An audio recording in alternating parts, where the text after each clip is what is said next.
Muy buenas noches a todos, buenas tardes, bienvenidos de nuevo. Hoy tenemos de nuevo el honor de presentar al doctor Steven de Decker, que nos estará hablando de enfermedades congénitas de la columna vertebral y la médula espinal. Agradecemos nuevamente a la Asociación Argentina de Neurología Veterinaria y a la Asociación Brasileña de Neurología Veterinaria. Y bueno, lo de siempre, recuerden que esta clase va a ser en inglés, por lo cual los que quieran escucharla en español tienen que ir a interpretación y cambiarlo a español. Doctor Steven, welcome.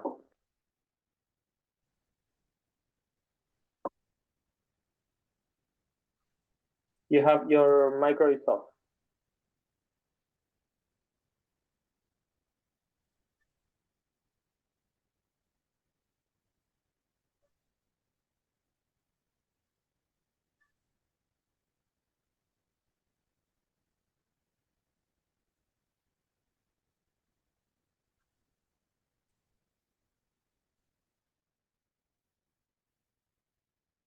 We can't hear you.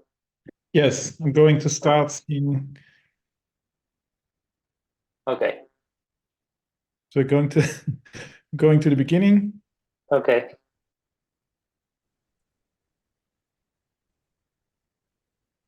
Cool. Okay, So perfect. Bueno, perfect. So sorry. excelente. Slides.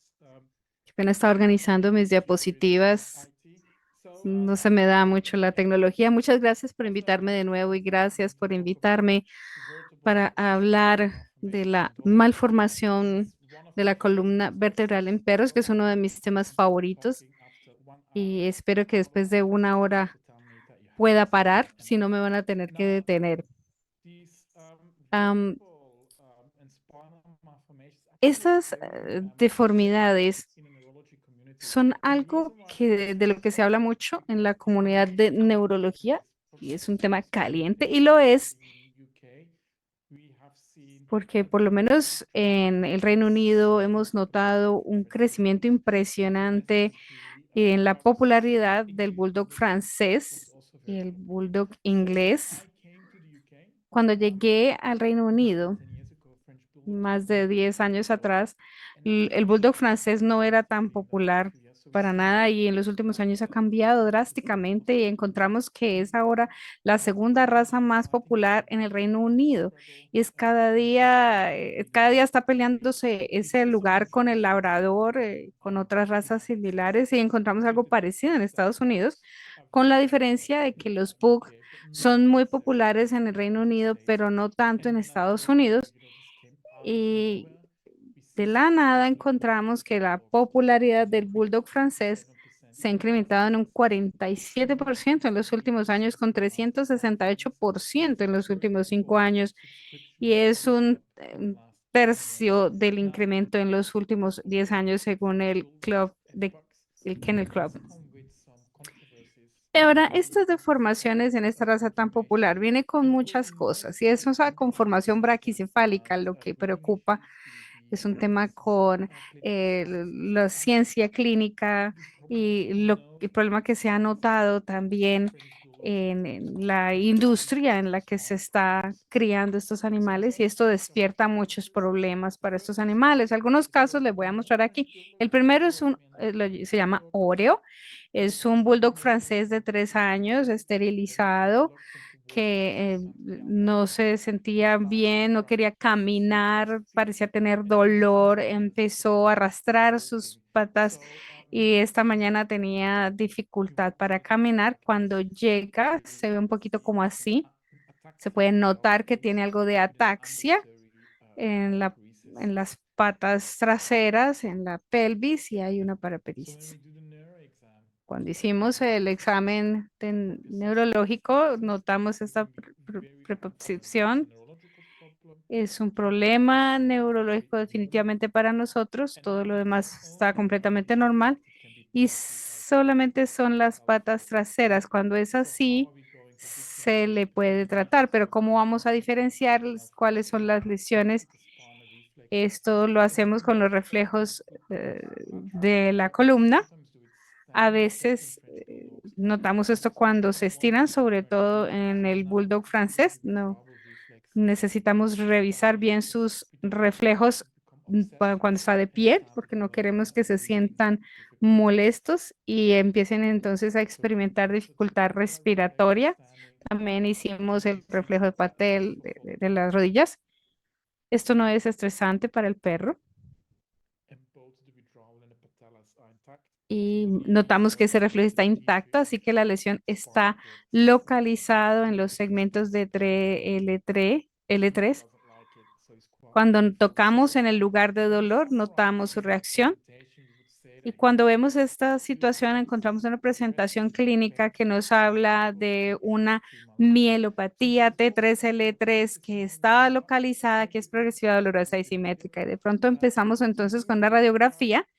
Usted hace una radiografía y nota que ciertamente hay una anormalidad aquí. Oreo tiene una quifosis, una cifosis moderada, de leve a moderada hemivertebral en la localización T12.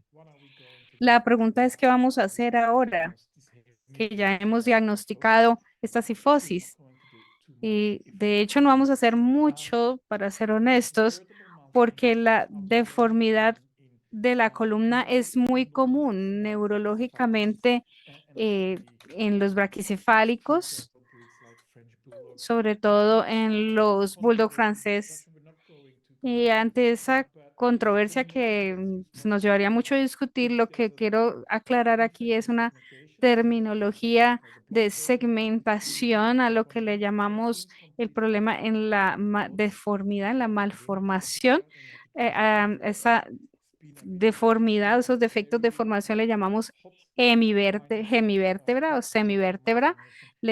También puede haber espina bífida, también hay vértebra transicional y hay una displasia de proceso articular caudal. Cuando encontramos alguna de esas condiciones, usualmente es un hallazgo incidental y ni siquiera está asociado con ciencia clínica. Entonces, es una cosa que sucede en estas razas y nos habla mucho de la prevalencia de la semivértebra, sobre todo en estos animales y dependiendo de la modalidad que uses, si son radiografías, encontramos que lo muestran un 78%. Hay un estudio reciente en Australia que nos cuenta de esa hemivértebra que habla de una más precedencia en estas razas, con un 94% de todos los bulldogs franceses normales que tienen una o dos hemivértebras. Esto lo que significa es que si tengo un bulldog francés con una enfermedad de columna, con toda seguridad lo va a mostrar en la radiografía mostrándome una hemivértebra. No significa que todos lo tienen, pero es posible que la gran mayoría y que nos lleve a una cifosis. Ahora, en la prevalencia de enfermedades neurológicas en estos bulldogs, esto es de Francia, el hogar del bulldog francés, una publicación que nos habla de más de 500 bulldogs franceses con 222 que están diagnosticados con enfermedad vertebral y en ese grupo solo 17 tenían un diagnóstico clínico de hemivértebra con cifosis. Entonces, incluso en los bulldog franceses con una prevalencia de hemivértebra siendo tan alto, solo el 7,6% de todas las condiciones de columna son malformaciones vertebrales. Yo conozco muy bien este grupo y uno de los cirujanos que trabajó con este documento está muy familiarizado con eso y trabajaron con estos grupos para ver cómo la cirugía funciona. Ahora, yo he mencionado que está en los bulldog franceses, esta de cola en los braquicefálicos en lo que la cola parece estar atornillada a la columna, lo que no pasa con los pugs. Ahora, esa deformidad de los bulldog franceses en los que encontramos esa cola como atornillada a la columna, vamos a encontrar esa hemivértebra Y en estos bulldogs he encontrado que hay una protrusión en la compresión de los discos de la columna que usualmente no está asociado con ningún síntoma clínico, pero consideren sus decisiones porque no es necesariamente va a necesitar tratamiento o cirugía este tipo de animalito. Hay algo como de inquietud al respecto, hay como una pregunta filosófica en esto. Si la hemivértebra torácica solamente causa síntomas clínicos eventualmente en los bulldogs franceses, ¿no se consideraría esto un hallazgo incidental benigno? ¿Por qué lo digo que es filosófico? Porque una pregunta filosófica es algo que debería decirnos que aceptemos que la creación de una raza como estándar nos muestre vértebras deformes en la columna o tal vez médicamente hacernos la pregunta de, bueno, tal vez es muy raro encontrar síntomas clínicos, pero de pronto pueda contribuir a que cause otros síntomas clínicos, porque por lo menos en la relevancia de la hemivértebra que cause cifosis como fuerzas mecánicas de la columna, en- no necesariamente afectan las otras, pero puede acelerar o iniciar o contribuir a cambios degenerativos como cambios degenerativos en los discos intervertebrales. Uno de mis colegas, Sophie Wyatt, cuando hizo su residencia, estudió a bulldogs franceses neurológicamente normales con y sin cifosis. En este, con cifosis y hemivértebra múltiple, era un perro completamente normal. Ella les hizo caminar para analizar su marcha. Ahí está el, el examen que ella les hizo. Y si obtiene todas estas variables en ese tapete de marcha, ella pudo estudiar e incluso examinar que había en todos ellos un comportamiento normal, había unas variables muy sutiles en su marcha. Y en la práctica encontramos que cuando un perro tiene una columna vertebral así, entonces algo de su peso corporal cambia hacia el área torácica.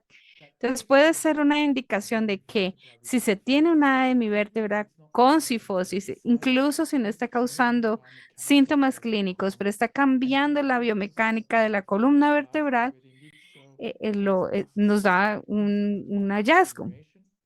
Aquí estamos viendo una degeneración vertebral y la pregunta ¿es una degeneración en el disco que puede suceder en todo perro cuando va envejeciendo, que no es lo mismo que una enfermedad de disco intervertebral? Entonces, una de las preguntas que todavía nos toca responder es si la hemivértebra con cifosis hace una predisposición This disease, yes or no. para la Um, enfermedad de disco intervertebral en estos bulldogs.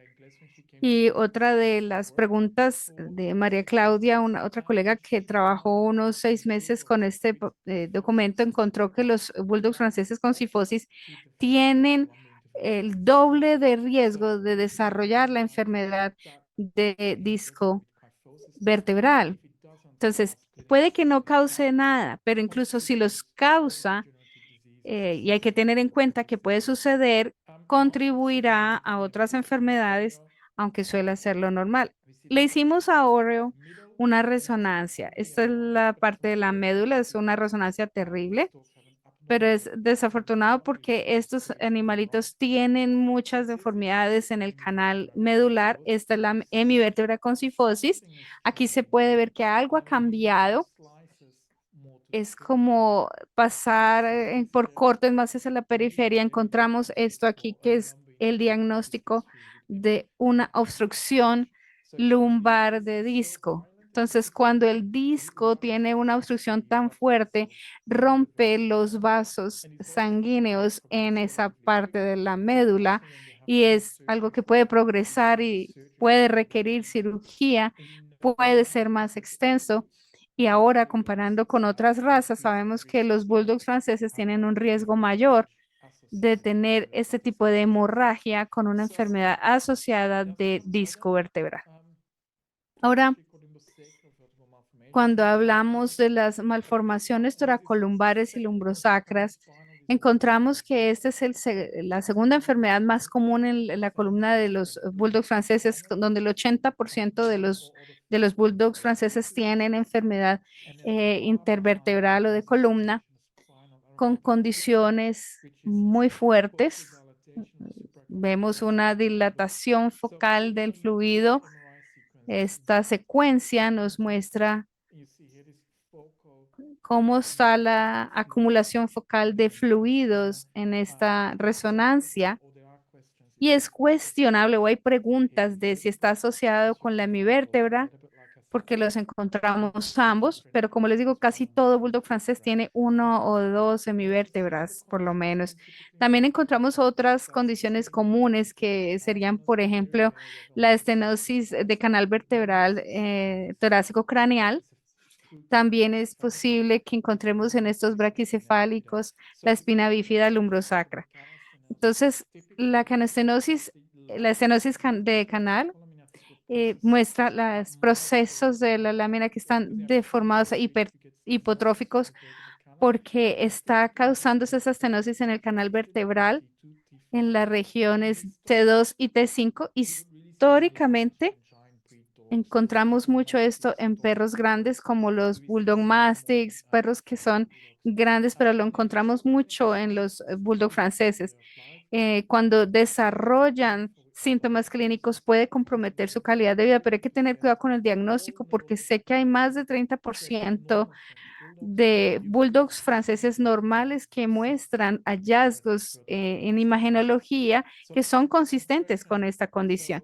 Entonces, en esta compresión que encontramos el corte dorsal que está asociado con la estenosis en la lámina, aquí vemos que es normal, aquí se ve el otro lado, a la izquierda del perro donde encontramos una hipertrofia donde hay algo de compresión de la médula espinal y en las imágenes sagitales usualmente encontramos una compresión de médula dorsal. Como les dije, ocurre en más del 30% de perros de French Bulldog porque allí es donde encontramos ese divertículo. Es importante no hacer un diagnóstico equivocado porque ocurre a veces como un hallazgo incidental. La espina bífida es muy rara, poco común, pero usualmente es una cuestión de deformación embriológica cuando los arcos se fusionan.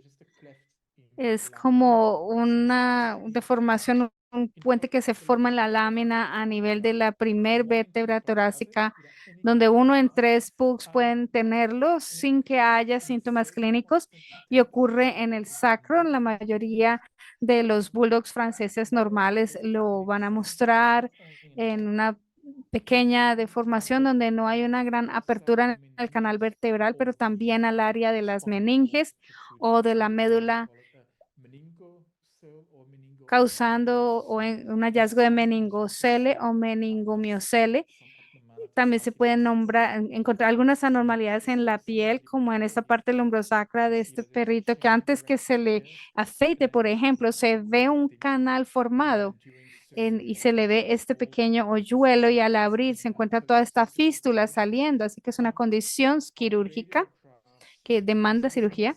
En la radiografía se encuentra la deformidad lumbrosacra, muy característica, pero si usted sabe que el perro tiene esta condición, aquí ve esta hendidura en la piel, allí puede encontrar una ruta fibrótica y también en la resonancia, acumulación de fluido y el tejido más delgado muestra una tracción dorsal en la médula espinal hacia ese defecto vertebral que es donde lo encontramos y esa tracción constante que va a causar síntomas clínicos. En esas condiciones no tenemos muchas conversaciones al respecto con otros colegas y con buenos pronósticos, pero hay algunas publicaciones que sugieren que con la cirugía los síntomas clínicos pueden mejorar y mejorar la calidad de vida del perro. Y también si hay una incontinencia urinaria o fecal presente, se recomienda. Este es el perro Dog, es un pug, tiene 1 año y 4 meses, tiene síntomas clínicos más crónicos con una progresión de parálisis y ataxia en las extremidades pélvicas, pero no parece causarle dolor, aunque no hay mejora. Y este es usualmente el perro que nos va a mostrar problemas de columna crónicos, donde usualmente está arrastrando las patas traseras. Y aquí vemos una mielopatía no dolorosa progresiva simétrica T3L3. Y este perro ya tiene algunas diferencias Bulldog, French Bulldog con had el bulldog francés, con el anterior en el que veíamos que había síntomas clínicos dolorosos, ubicados, localizados más tempranos. Este pug, sin embargo, es más joven, entonces es muy joven para tener enfermedad de disco vertebral y puede ser algo muy progresivo, aunque no haya dolor, que no ha mostrado jamás indicaciones de dolor según su dueño. ¿Cuáles entonces son los problemas de columna crónicos asociados con los PUCs? Los PUCs con un inicio crónico de ataxia en paraplesis toda la semana, una hemivértebra con cifosis, si desarrollan síntomas clínicos, usualmente es durante el primer año de vida, puede haber una displasia, un proceso de articular caudal, puede haber una fibrosis de los meninges, que es por la misma condición, y usualmente cuando desarrollan síntomas clínicos ya es cuando están más viejos. Una divertícula de columna aracnoidal puede ser de dos modalidades según la edad o entre de más viejo, de más joven a más viejo. Luego está la enfermedad de disco de columna de tipo 2. Mencioné una historia al comienzo muy brevemente en la que les decía que el 94% de de los bulldogs franceses que son neurológicamente normales hemivertebra. y que tienen una o dos hemivértebras, más o menos, se consideran normal. Pero en los pugs es como un 70% máximo, entonces no es muy común encontrarlo en pugs. Lo que es interesante es que en el hospital podemos hacer diagnósticos clínicos de hemivértebra con cifosis como la causa de los síntomas clínicos, que es casi siempre el caso de un PUC. Parece ser entonces que la hemivértebra en los pugs es clínicamente más relevante de lo que lo es en el bulldog francés. Y lo que sigue siendo muy desafiante para todos nosotros es cuando encontramos estudios de imagenología al respecto. Entonces, ¿cómo sabemos que está asociado con síntomas clínicas? ¿Cómo reconocemos su relevancia clínica de una hemivértebra con cifosis? Así que las dos formas más confiables que muestran en muchos estudios es que suceda en PUCs. Entonces, si se ve en un PUC, es muy posible que tenga síntomas clínicos más que en un bulldog francés o bulldog inglés, pero también el nivel de cifosis, es decir, el ángulo. Entonces, los PUCs pueden tener una cifosis que son en perros que neurológicamente están normal, pero en los pugs viene a ser un ángulo más inclinado, un poco más excediendo esos 35 grados, pero luego hay otros factores, según lo sugieren algunos estudios que no se han confirmado, y ese sería, por ejemplo, si hay una formación aquí que parezca que tenga forma de escalera. Hay estudios que no se han confirmado muy bien al respecto, de pronto sea una neurología mucho más avanzada, pero cuando hablamos de la hemivértebra, estamos hablando de que pueden haber distintas malformaciones de hasta 10 subtipos de hemivértebra. Y también está la pregunta de si es más posible que suceda en un perro con mucha frecuencia o muchas de ellas o no. Esto se ha demostrado en múltiples estudios. Hay dos estudios que nos muestran que en los pugs, si se tiene la cifosis de hasta 35 grados, es más posible que esté asociado con síntomas clínicos. Y como les dije, hay 10 tipos de hemivértebras o subtipos y nuevamente no hay prueba concluyente de que una o la otra esté más o menos asociada con síntomas clínicos.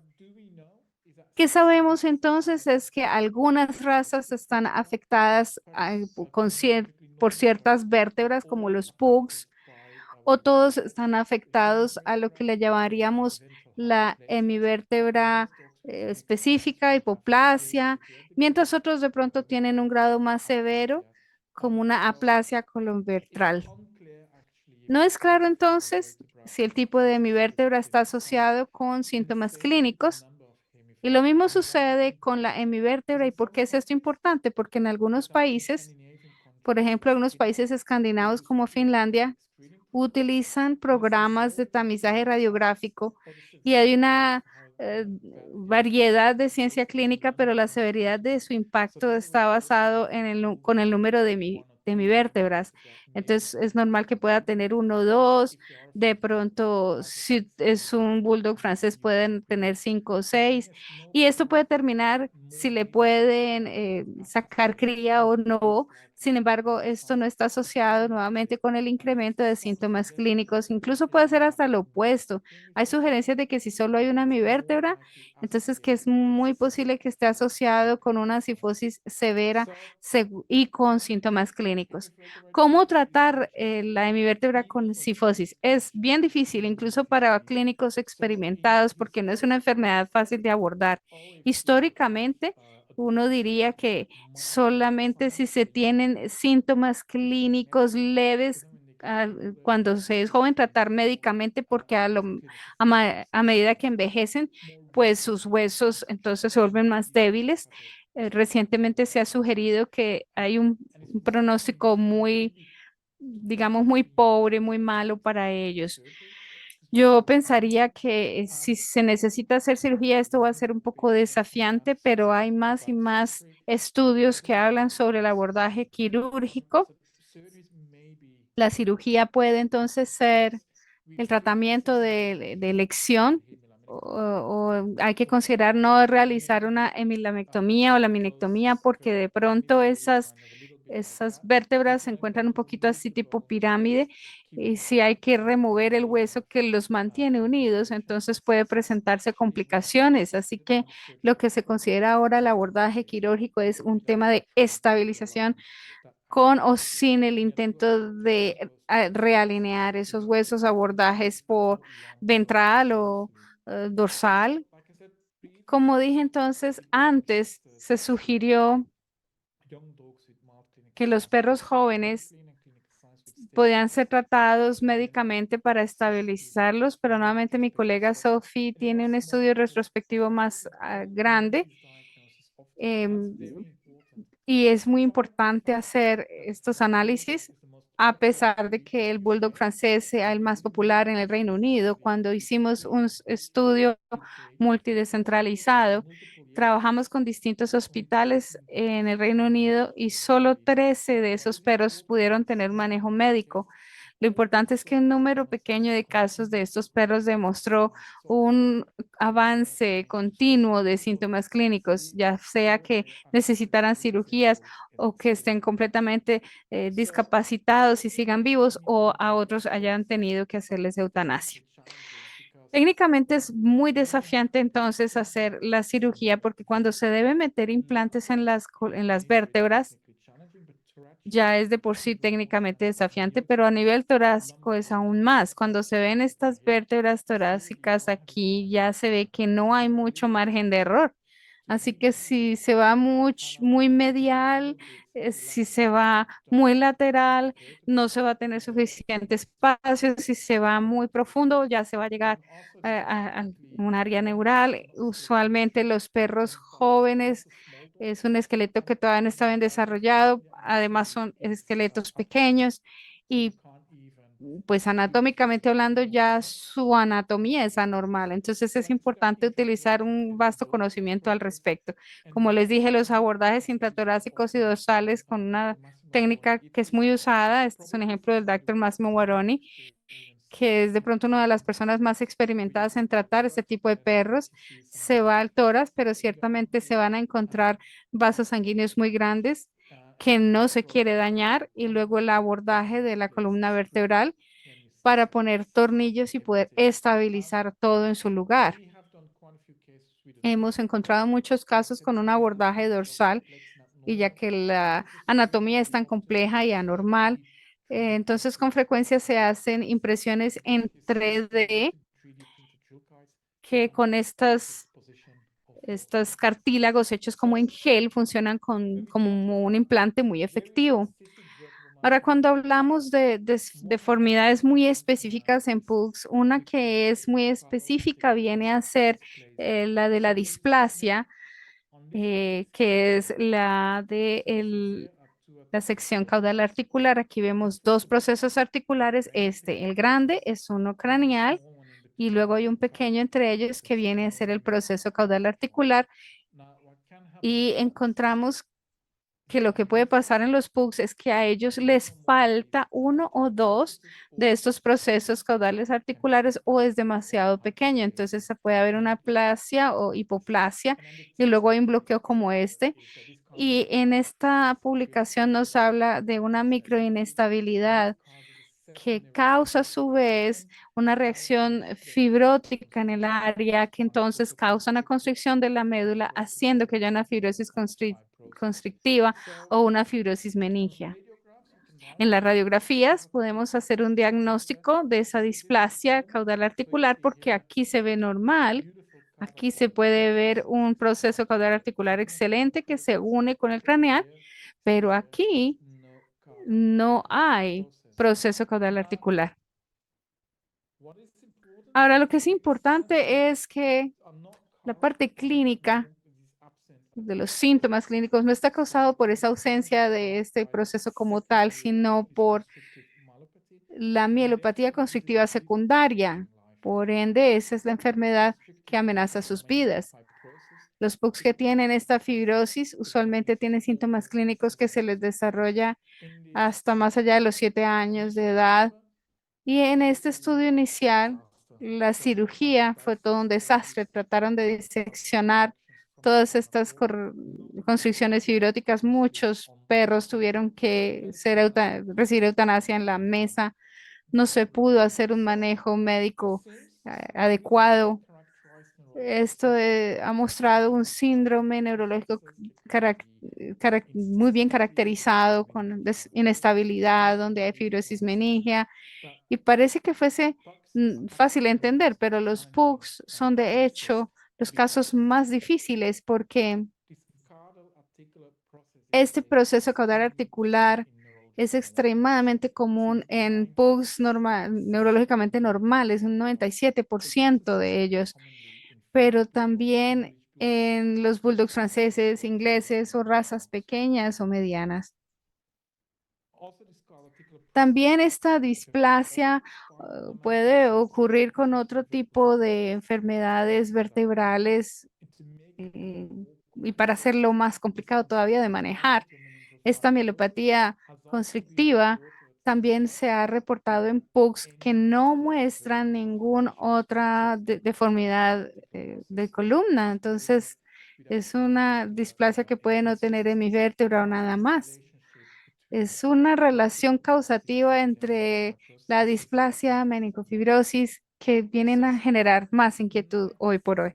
Como les dije, el 97% de los PUCs neurológicamente normales que pueden presentar este tipo de displasia. Entonces ya la pregunta está ahí de si de pronto este no sea una deformidad clínicamente relevante.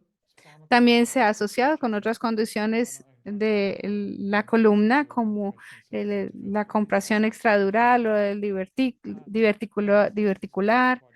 Y esto es muy interesante porque alguien publicó mucho sobre la fibrosis meningia, Cecilia Rodin de Suecia, que encontró que en todos estos PUCs con fibrosis meningia, algunos tenían una displasia caudal articular, no todos ellos tenían de pronto algo de hemivértebra, pero no hubo una sola deformidad eh, en uno solo de esos perros, no había nada presente en su columna. La pregunta entonces es que no sabemos o que estamos preguntándonos si es que de pronto la fibrosis meningia sea una enfermedad por sí misma o si sea parte del espectro de esta displasia o si de pronto sea una condición multifactorial relacionada con la raza, con una predisposición de la proliferación de las meninges o si las meninges de estos pugs afectados empiezan a proliferar por cambios biomecánicos en la columna vertebral. El tratamiento entonces es bastante difícil, desafiante, como les dije, puede haber otras condiciones relacionadas. En la imagenología, la abnormalidad puede verse muy difícil, hay dificultades para poderla leer, no tenemos total manejo de la fisiología, el manejo médico es difícil, pueden ser anormalidades que progresan cuando los síntomas empeoran. Usualmente nos muestra que hay una incontinencia urinaria y fecal. Y en este estudio, la mayoría de los perros estaban en tratamiento ambulatorio hasta llegar a la eutanasia. Y cuando llegaron a la eutanasia, el diagnóstico no se había logrado por más de un año. Nuevamente encontramos en la resección estas reacciones fibróticas que formaron un desastre que no lo lograron y nos hablan de buscar estabilizar la columna vertebral para detener el progreso de la enfermedad en la mayoría de los casos. Ahora, nuevamente, ¿por qué los PUCs son tan complejos, difíciles de tratar, incluso para un especialista? Porque es muy común para nosotros encontrar que este lindo, pequeño y tierno perrito tiene deformidades de por sí. Cuando hacemos un TAC o una resonancia, encontramos múltiples condiciones en su columna. Este PUC tiene una protrusión de disco intervertebral aquí y en el mismo área tiene un divertículo de sector aracnoidal, una dilatación focal de fluido cerebroespinal y luego encontramos este proceso caudal articular a la vez. Hasta le damos un nombre a estos PUCs con este tipo de anormalidades progresivas y le llamamos a esto mielopatía toracolumbar de PUC porque el desafío para tratarlos es que con frecuencia se encuentran múltiples condiciones en la columna en distintos segmentos a la vez y es imposible saber cuál de esos es el causante de los síntomas clínicos y saber cómo abordarlos. ¿Cuál de estas anormalidades ha contribuido a esta presentación clínica? Y algo típico también para los PUS, estamos como pensando en la parte de la herencia, de la genética. Este es un estudio también de CESUA del grupo de Cecilia Rodin, donde hablan de distintas predisposiciones genéticas que hacen que este PUC desarrolle estas anormalidades de la columna vertebral según el fenotipo mismo de los PUCs. Hicimos entonces un diagnóstico posterior en el perro, en Doug, el Pug. Hicimos un mielograma, es uno de los mejores que se puede tener. Se ve el contraste inyectado aquí y se encuentra justo aquí la dilatación focal del espacio supraracnoidal, que es al que le llamamos la dilatación del espacio, que inicialmente le llamamos a esto un quiste de suero, pero no se considera una terminología adecuada porque con frecuencia ellos no tienen una línea epitelial amplia y esto puede ser congénito como en perros jóvenes, pero también adquirido usualmente después de algún trauma, una meningitis que puede mostrar una fibrosis de la meninges, una enfermedad de disco vertebral, cualquier otro tipo de condiciones. ¿Cuál es la presentación clínica típica? Bueno, es una ataxia crónica progresiva con paraplesis sin dolor en la médula con una incontinencia urinaria y fecal que puede estar presente en muchos de esos casos, puede suceder con frecuencia. Ahora sabemos que los bulldogs franceses y los pugs están predispuestos en comparación con otras razas con esta deformidad de columna. Otra raza, dada su condición, vienen a ser los Rottweiler. Los Rottweiler pueden tener un diverticulosis en la parte aranoidal. Esto se ha encontrado en estudios de cirujanos donde 82% tenían una mejora de largo plazo El 3% mantuvieron su condición y un 16% siguieron deteriorándose después de la cirugía. Médicamente hablando, un 30% de mejora, un 30% se mantuvo igual. Todos estos son estudios retrospectivos. Entonces, uno podría pensar que idealmente se necesita un estudio prospectivo aleatorio. Parece que la cirugía está asociada con mejores resultados y que el manejo médico. Ahora, a Doug se le tuvo que hacer cirugía, una laminectomía. Aquí vemos la acumulación focal del fluido. Vamos entonces a entrar haciendo una incisión, una durectomía.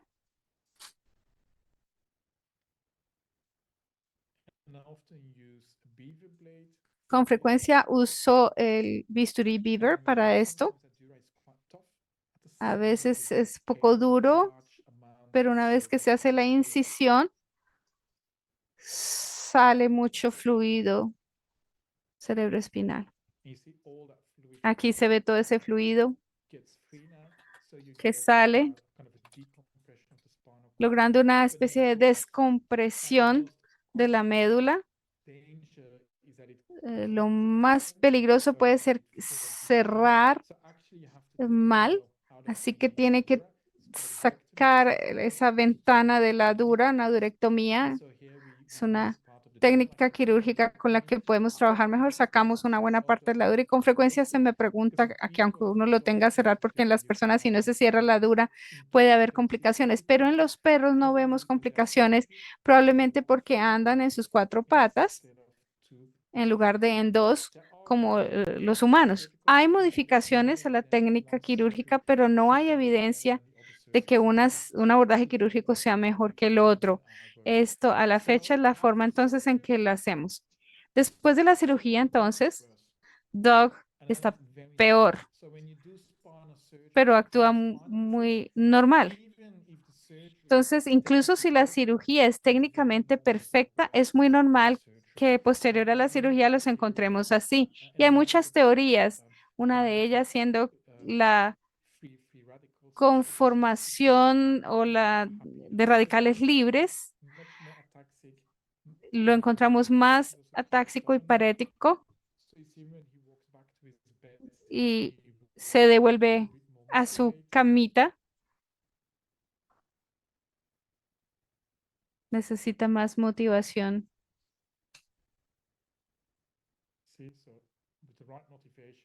Con la motivación correcta, trata mejor. Sí. Pero después se ha visto que el perro ya está mucho mejor. Lamentablemente, el deterioro es transiente. Ahora lo vemos 4 días después de la cirugía y vemos que cuando finalmente empieza a hablar, empieza a caminar, notamos que él no quiere, solo va a caminar en la dirección que él quiera, porque es un poco terco, pero este es el tipo de perro que si ve una ventana la va a buscar porque quiere irse.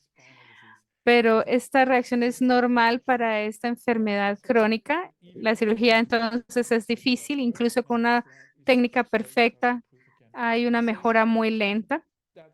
Uno pudiese pensar que esas son buenas noticias para los perros porque eventualmente él va a lograr una recuperación impresionante, pero nos lleva a pensar que cuando vemos a otros perros que les pasa eso y se recuperan es genial, pero con los pugs, 85% de ellos se recuperan inicialmente después de la cirugía, pero lamentablemente hay recurrencia de esos síntomas clínicos donde los pugs tienen el peor pronóstico después de una cirugía en comparación con otras razas. No sabemos por qué, de pronto porque los pugs tienen todas estas anormalidades concurrentes que les mencioné al comienzo. Tal vez es porque es esta conjunción de situaciones y de deformidades eh, que no puedes uno separar una condición de la otra. La pregunta es, ¿debemos hacer algo más con los pugs? Con frecuencia encontramos muchas anormalidades con esta raza y una de las preguntas entonces que ha surgido es, incluso si no creemos que este proceso caudal articular, esta displasia, traiga síntomas clínicos, de pronto deberíamos considerarlo antes de realizar la cirugía. De pronto, si el perro le falta procesos caudales articulares, esto puede ser un factor de riesgo de complicaciones. Entonces, la pregunta es, ¿será que tenemos que hacer otra cosa con los PUCs? Y ahora, usualmente, cuando lo diagnosticamos con divertícula de la columna, trabajamos entonces con este tipo de displasia, con este ejemplo. Por ejemplo, aquí tenemos esta hemilamilectomía con una durectomía combinados para la estabilización. Pareciera que esto da buenos resultados en PUCs. Entonces, si están interesados en este abordaje de las deformidades vertebrales y de columna, sobre todo en perros braquicefálicos, hace poco publicamos este artículo, tiene acceso abierto, no necesitan estar suscritos, donde hablamos de todo este tema y sus controversias. Una malformación importante que necesitamos discutir es la subluxación atlantoaxial, que está definida como el acceso de la segunda vértebra que se mueve cranealmente y dorsalmente hacia la parte del canal Atlas. Aquí ya se ve una buena parte de este tracto. Esta es la densidad que normalmente debería estar en el piso de la columna vertebral, pero usualmente, pero en este caso se ha movido dorsalmente. En la radiografía se nota mejor que si uno hace una flexión leve, no es severa, allí se puede encontrar que el eje se ha movido más dorsalmente, creando una brecha bien grande entre los procesos vertebrales de este eje y este atlas, y no debe ser exagerado el movimiento porque puede haber consecuencias devastadoras, puede hasta matar al perro, porque si esa densidad entra a una apertura total a la médula o a a la dura del cerebro, puede ser peor, al tallo cerebral puede ser peor. Aquí vemos esta estructura, ya sea que esté deforme, ya sea que haya áreas que faltan en estos ligamentos que soportan, que apoyan a la articulación entre el atrás y el eje. Y a veces es un tema de que estos perros no tienen síntomas clínicos desde el nacimiento, pero uh, puede ser algo que al comparar con otro perro es algo que se ha desarrollado lentamente. Los perros que usualmente se ven afectados son los pequeños, los chihuahuas, los yorkies, los pomeranios. Pueden presentar variables, algunos de ellos son síntomas crónicos, algo de dolor, otros muestran situaciones de urgencia, muchos de ellos terminan en paraplegia. Con frecuencia vemos anormalidades de la densidad, de los ligamentos. Yo sugiero mucho entonces que si usted encuentra un perro joven de raza pequeña, como un chihuahua pequeño con dolor de cuello, asuma siempre que ya tiene una inestabilidad atlantoaxial, porque si uno no reconoce bien si tienen una subluxación atlantoaxial y vemos que su cabeza cae así, ese perro puede morir con una anestesia general. Usualmente entonces lo que hacemos cuando vemos un perro joven con dolor en su cuello, usualmente hacemos una sedación leve teniendo mucho cuidado para poder tomar radiografías y ver si un leve movimiento nos muestra algo normal o anormal, y eso nos invita a tomar otros diagnósticos. Si en el diagnóstico encontramos que es importante buscar otras imagenologías, acudimos a una tomografía, a un TAC. Esta se ve normal. Si es normal, no necesitamos hacer nada más. Esto nos hablaría, si se ve normal, esto nos habla de que no es necesario con una densidad anormal que va de axial craneal. Este es el caso en donde la densidad no se ha formado, donde falta. Estos perros pueden tratarse médicamente o quirúrgicamente. No estoy, de hecho, o sea, a mí me gusta mucho el manejo médico, en realidad, no con frecuencia para esta condición. Es una condición inestable porque una parte de su anatomía está faltando y desarrollan síntomas clínicos, entonces hay que darles un manejo médico. Por ejemplo, cuando un chihuahua tiene 4 meses, es mucho más difícil de hacer cirugía que cuando tiene 7 meses.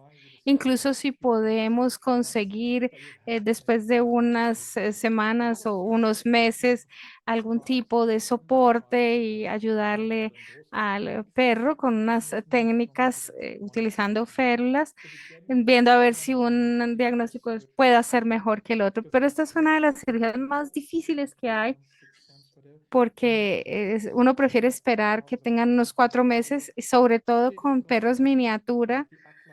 Es una anatomía muy difícil, muy específica. Nuevamente, hay abnormalidades que por definición suceden debido a su anatomía.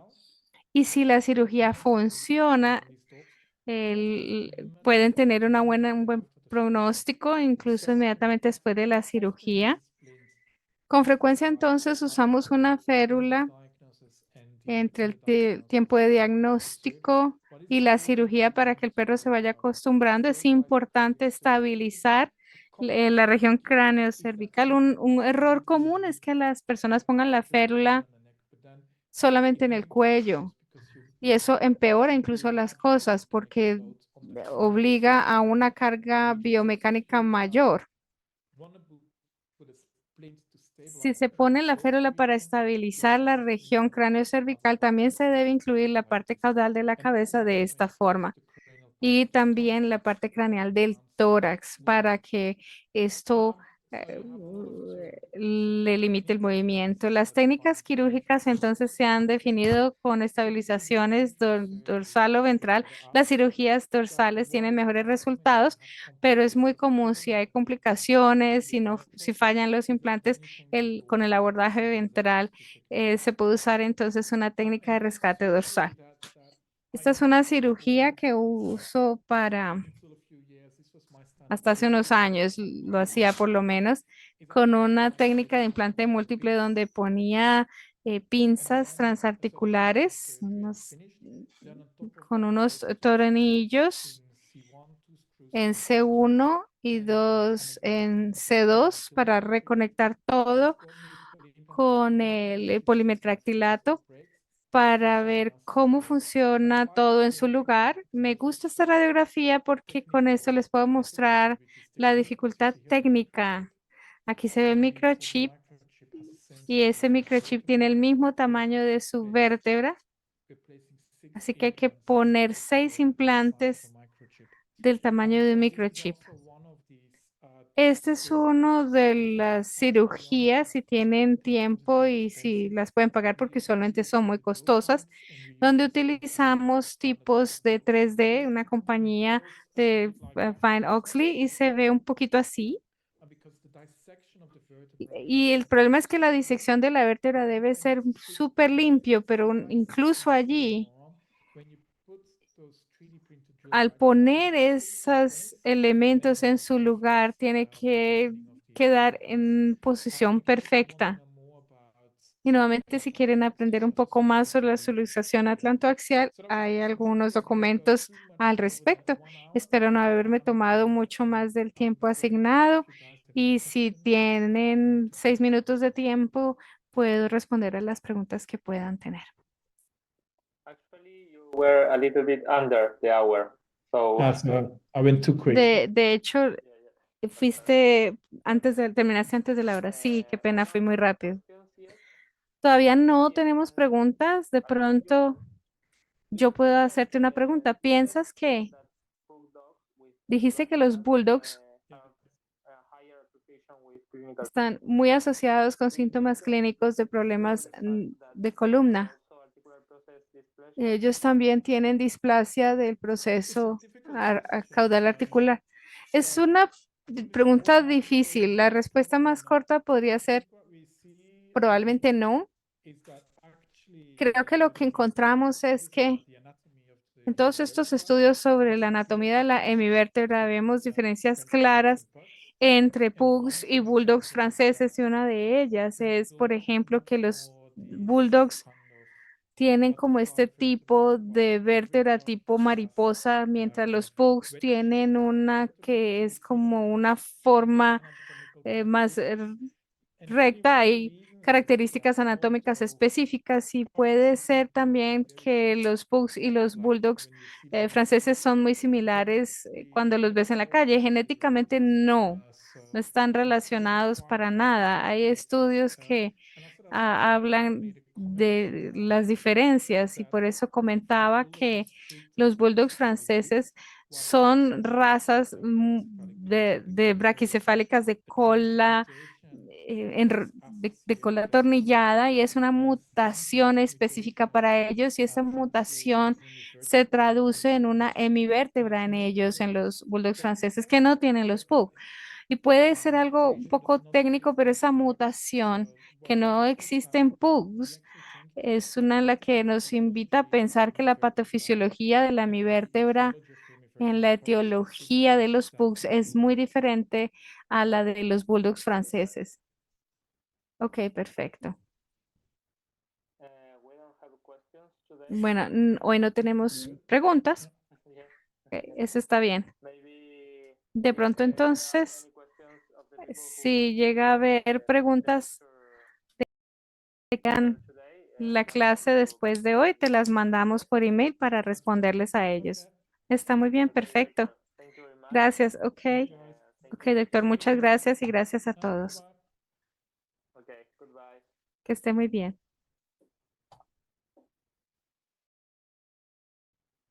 Bueno, me paso a español. La próxima clase va a ser el día 29 de abril a las 20 horas. Va a estar hablando Anne Van Hasselbroek de enfermedad de la unión neuromuscular.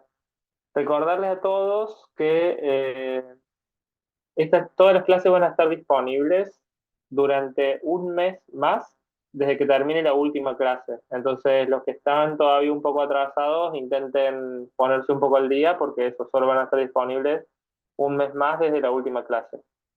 Buenas noches a todos.